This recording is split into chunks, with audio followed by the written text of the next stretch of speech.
Violet জ্যাবো একজন ফরাসি গুপ্তচর। জ্যাবো ছিল দ্বিতীয় বিশ্বযুদ্ধের সময় একজন ব্রিটিশ ফ্রেঞ্চ এসওই অর্থাৎ স্পেশাল অপারেশনস এক্সিকিউটিভ এজেন্ট। 1921 সালের 26শে জুন ফ্রান্সের প্যারিসে জন্মগ্রহণ করে ভায়োলেট রেনি এলিজাবেথ জ্যাবো। মৃত্যুর পর তাকে ফ্রান্স থেকে রেজিস্ট্যান্স মেডাল এবং ক্রুয়েক্স দে গুয়েরে অ্যাওয়ার্ড দেওয়া হয়।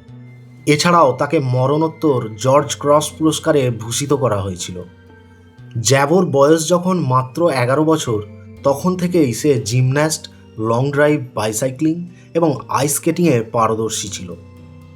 স্পেশাল ফোর্সে যোগ দেওয়ার আগে থেকেই তার বন্দুকের নির্ভুল নিশানা, অদম্য সাহস এবং বুদ্ধিমত্তা তাকে অনেক গুরুত্বপূর্ণ অভিযানের দিকে ঠেলে দিয়েছিল।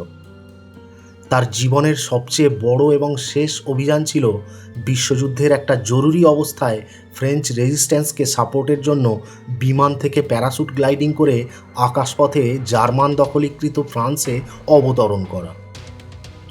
সে সময় ফ্রান্সে মার্শাল ফিলিপ পিতের অধীনে জারি করা ছিল ভিচি শাসন, যা ছিল হিটলারের অধীনস্থ একটা পাপেট গভর্নমেন্ট।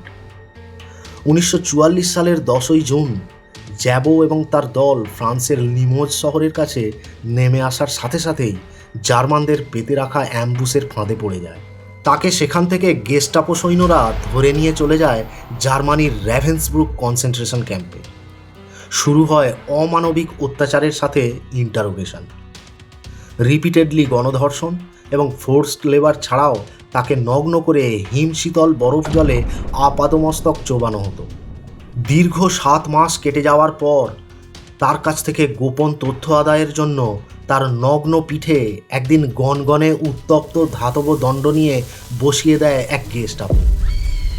আশঙ্কাজনক পরিস্থিতিতে তার পরদিন 1945 সালের ফেব্রুয়ারির 5 তারিখ ভোরে যখন জ্যাবোর প্রায় শেষ নিঃশ্বাস চলছে, তখনও যখন সে মুখ খুলল না, তখন তাকে র্যাভেন্সব্রুকের সেই ক্যাম্পেই মাথায় গুলি করে হত্যা করা হয়।